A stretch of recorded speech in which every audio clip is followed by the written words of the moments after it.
Mesdames et messieurs, bonjour et ravi de vous retrouver dans cette nouvelle édition de votre émission presque semi-hebdomadaire.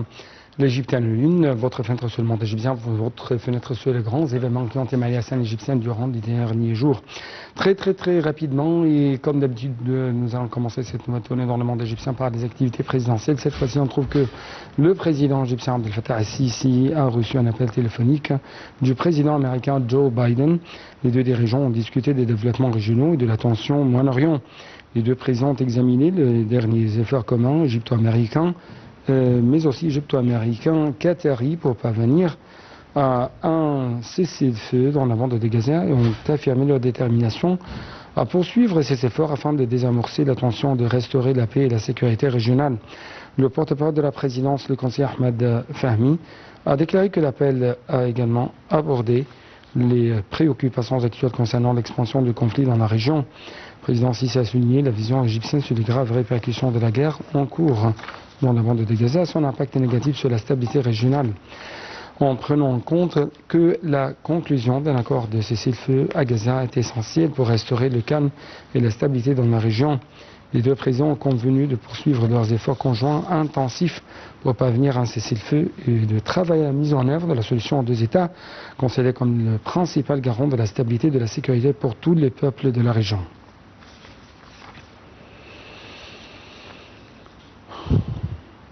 D'autre part, le président Abdel Fattah el-Sisi a effectué hier un appel téléphonique avec le roi Abdallah II de Jordanie, au cours duquel ils ont discuté de la situation régionale, en particulier dans la bande de Gaza. Ils ont passé en revue les communications intensives que les deux pays mènent pour continuer la situation tendue au Moyen-Orient. Les deux dirigeants ont souligné la priorité du calme au stade actuel, notamment en parvenant à cesser le feu immédiat et durable à Gaza pour désamorcer l'escalade et mettre fin à la catastrophe humanitaire à laquelle le peuple gazaoui est exposé, soulignant que pour rétablir la stabilité dans la région, il faut assurer un horizon politique afin de parvenir à une paix juste et globale basée sur la solution à deux États, garantissant l'établissement d'un État palestinien indépendant selon les lignes de 1967 avec Jérusalem-Est comme capitale. Le président Abdel Fattah el-Sisi a reçu le ministre des Affaires étrangères, de l'immigration des Égyptiens à l'étranger, M. Badr Abdelati. Monsieur le ministre a présenté le second rapport de la stratégie nationale des droits de l'homme, indiquant que ce rapport comprenait toutes les initiatives, programmes et projets mis en œuvre dans les 4 axes de la stratégie nationale des droits de l'homme. Salah al-Maghrabi et les détails.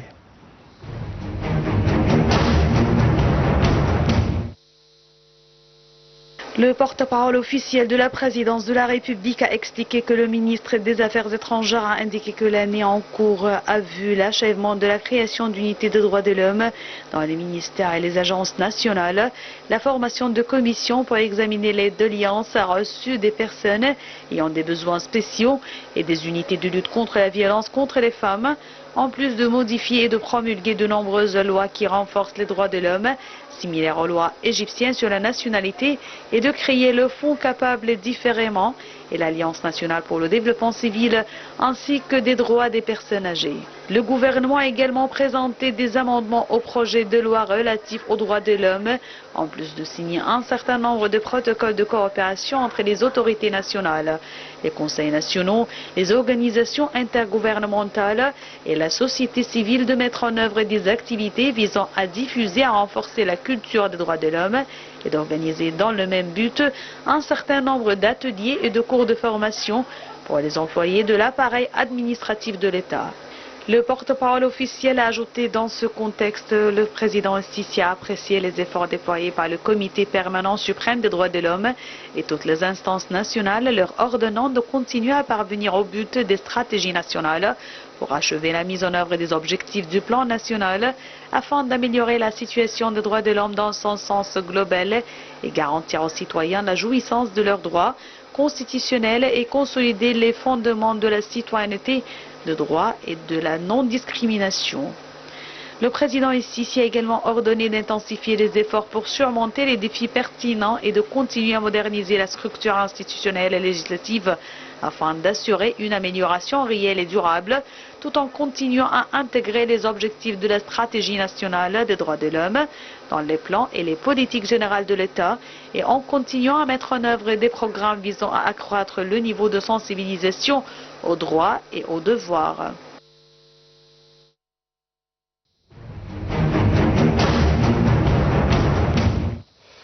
D'autre part, le président Abdel Fattah Sisi ordonne que le procès du décès du défunt joueur Ahmed Rifat soit déféré devant le parquet public afin de prendre les mesures juridiques nécessaires pour découvrir toute violation de manière à garantir la mise en œuvre de la justice et que ceux qui ont violé la loi et impliqués dans cette affaire soient punis. Le président dirige la coordination entre les autorités compétentes pour régir les procédures pour les athlètes et voyageant à l'étranger pendant la période de recrutement, de manière à garantir la facilitation, la clarté des procédures pour parvenir à l'égalité des personnes concernées.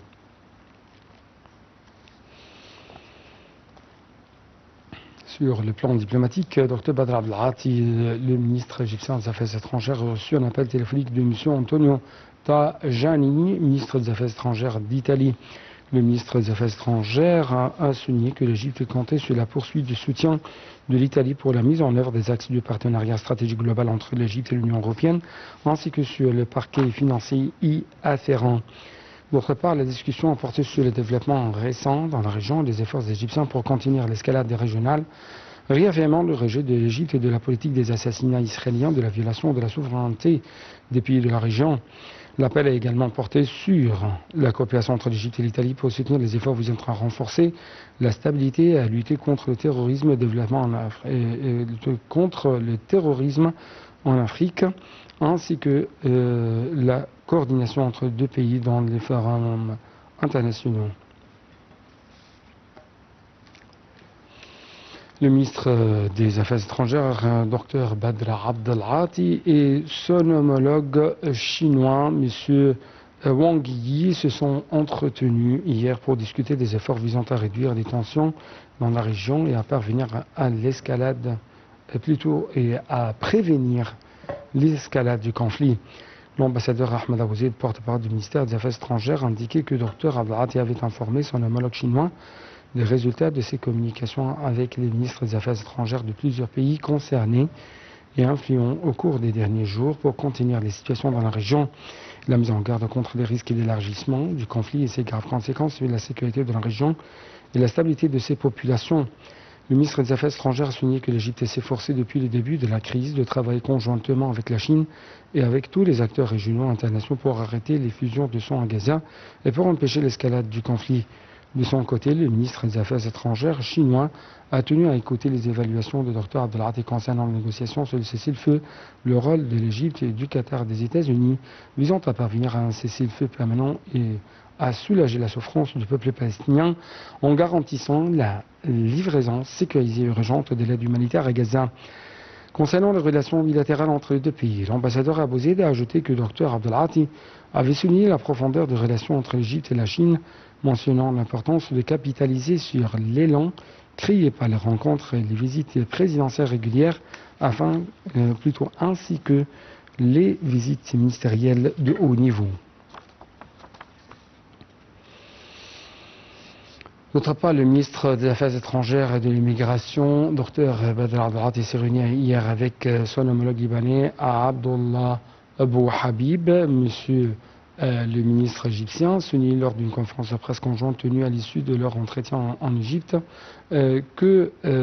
l'Égypte a déployé des efforts intenses visant à éviter un embrasement régional et à préserver la sécurité du Liban et de son peuple. Les explications avec Salam Maghrabi.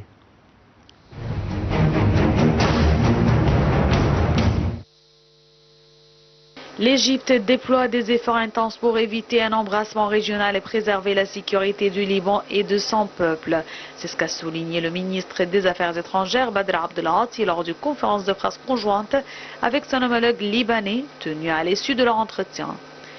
Les deux ministres ont abordé les récents développements liés à la crise dans la bande de Gaza et leurs répercussions sur le Liban. Il ne fait pas de doute que cette visite intervient à un moment crucial et sensible alors que la situation régionale se complexifie, a dit M. Abdelhati, faisant référence à la guerre brutale qu'Israël mène contre les citoyens dans la bande de Gaza et les risques d'escalade qu'elle implique. Il a souligné que l'Égypte condamnait fermement les attaques répétées contre le Liban et contre sa souveraineté, notamment les récents bombardements aux drones israéliens dans la banlieue sud de Beyrouth. Abdelhati a déclaré que l'Égypte continuait d'exhorter toutes les parties en conflit à faire preuve de retenue pour éviter que la région ne sombre dans une guerre globale. Il a réitéré la position de l'Égypte condamnant fermement la voie des assassinats politiques et des assassinats en général, ainsi que des attaques qui visent certains pays et leur souveraineté. Il a prévenu que de telles politiques ne feraient que provoquer davantage de violence et de contre-violence, ce qui pourrait conduire à une situation incontrôlable. De son côté, le ministre libanais a salué le rôle central de l'Égypte face aux circonstances difficiles dans lesquelles se trouve la région et le soutien qu'elle offre au Liban. Il a souligné l'importance d'appliquer la résolution 1701 du Conseil de sécurité des Nations Unies pour restaurer la stabilité du Liban et sa souveraineté sur son territoire.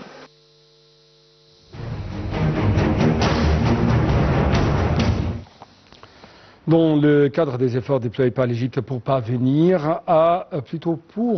prévenir une escalade militaire régionale au Moyen-Orient, le ministre égyptien des Affaires étrangères, de l'immigration, des expatriés égyptiens, Dr Badr Al-Ati, s'est entretenu lundi par téléphone avec son homologue qatari, Cheikh Mohammed bin Abdulrahman Al-Thani. Les deux ministres ont abordé les derniers développements à Gaza et les efforts de médiation conjoints pour parvenir à un cessez-le-feu et la coordination pour geler l'escalade régionale. Le ministre égyptien des Affaires étrangères, de l'immigration et des expatriés égyptiens à l'étranger, Dr Badr Al-Ati, a eu de même une autre conversation téléphonique lundi avec le secrétaire d'État américain Anthony Blinken pour discuter de l'escalade actuelle dans la région et des moyens de la contenir. Le porte-parole et directeur du département de la diplomatie publique au ministère des Affaires étrangères de l'immigration, l'ambassadeur Ahmed Abouzeid, a déclaré que le Dr Abdelhati a informé son homologue américain des contacts qu'il a eus avec les ministres des Affaires étrangères de plusieurs pays de la région, y compris les ministres des Affaires étrangères de l'Iran, du Liban, ainsi que de ses contacts avec les ministres des Affaires étrangères de plusieurs pays européens dans le but de contenir l'escalade actuelle dans la région. À la suite de la politique des assassinats israéliens, de la tension et des réactions qu'elle a engendrées est susceptible de conduire à une perte de contrôler la situation sécuritaire, de menacer et d'élargir le conflit de manière sans précédent. Le ministre des Affaires étrangères a également souligné la nécessité pour toutes les parties de faire preuve de retenue et de protéger la région des risques d'instabilité et de menaces pour les intérêts de ces peuples et a demandé à son homologue américain de faire pression sur Israël pour qu'il cesse de pratiquer une politique de bord de l'abîme et de s'engager sérieusement et avec une réelle volonté politique dans les négociations de cessez-le-feu à Gaza.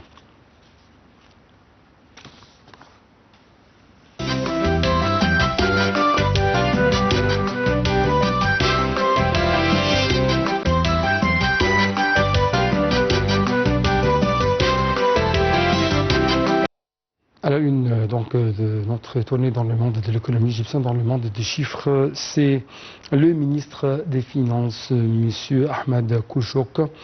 qui a déclaré que 500 milliards de livres égyptiennes sont alloués depuis 2019 à l'initiative Haya Karima qui vise la moitié la plus démunie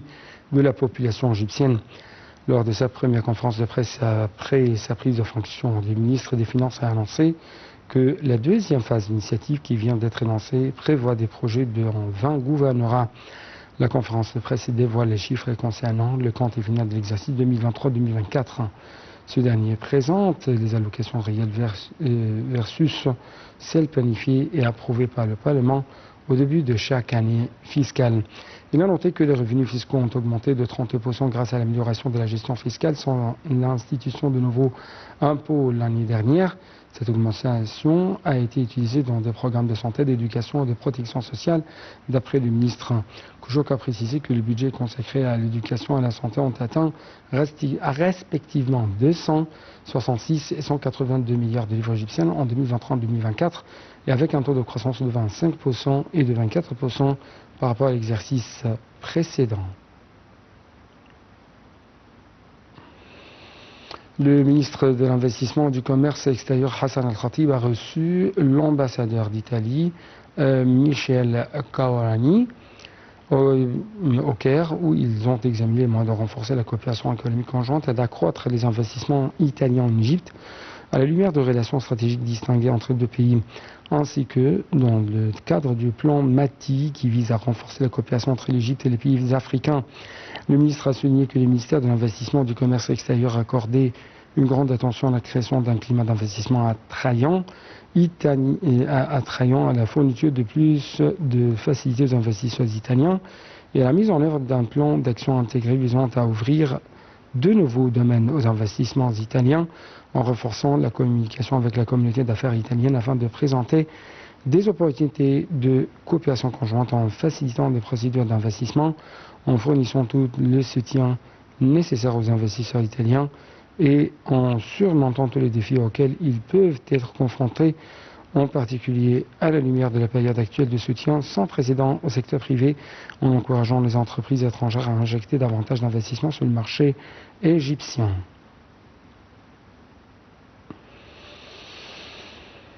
Quant à la ministre de la Planification, du Développement économique et de la coopération internationale, Dr Rania Al-Mashat, elle a approuvé la déclaration finale de la réunion du Forum africain qui s'est tenue à Abuja, au Nigeria, appelant à une augmentation du commerce intra-africain et à une réforme de la structure financière mondiale. La déclaration finale met en avant 4 domaines clés pour renforcer le commerce intra-africain, le renforcement des systèmes de paiement, l'amélioration de l'accès à l'énergie, l'optimisation des partenariats avec les banques multilatérales de développement BMD et la réforme de la structure financière mondiale.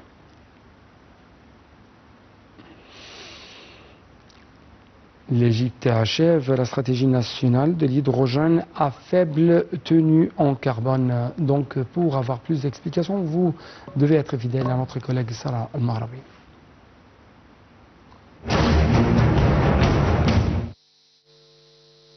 Le gouvernement égyptien a finalisé sa stratégie nationale sur l'hydrogène à faible teneur en carbone. C'est ce qu'a déclaré lundi Randa Al-Menchawi, une conseillère principale du Premier ministre.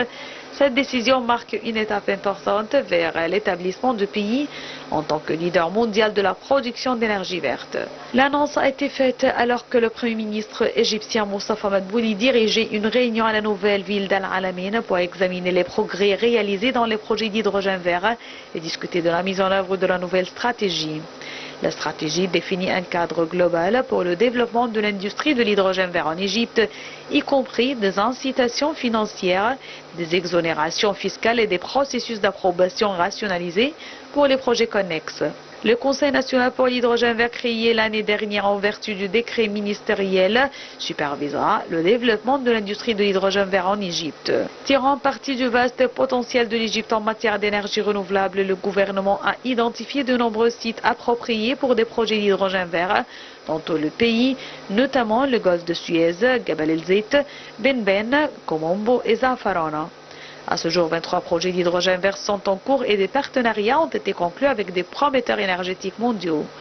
L'Égypte entend se positionner comme un exportateur majeur d'hydrogène vert, contribuant ainsi à la transition mondiale vers une économie à faible émission de carbone.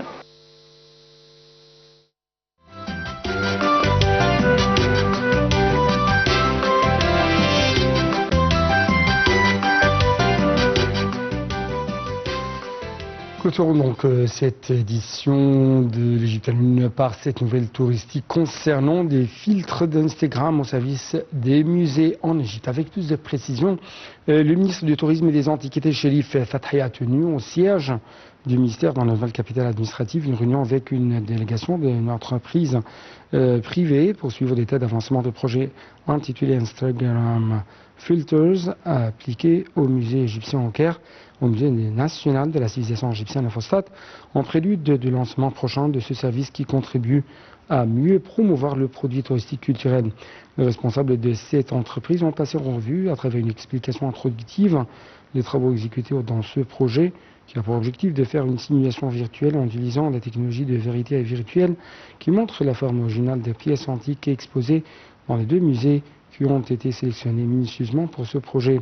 Les visiteurs utiliseront des applications définies sur leur smartphone pour obtenir ce résultat, selon les déclarations faites par le responsable du domaine touristique. Donc c'était tout pour cette édition de l'Égypte à la Une. Merci beaucoup pour votre attention. Toujours pour suite de nos programmes sur votre chaîne Alternative Internationale. Au revoir.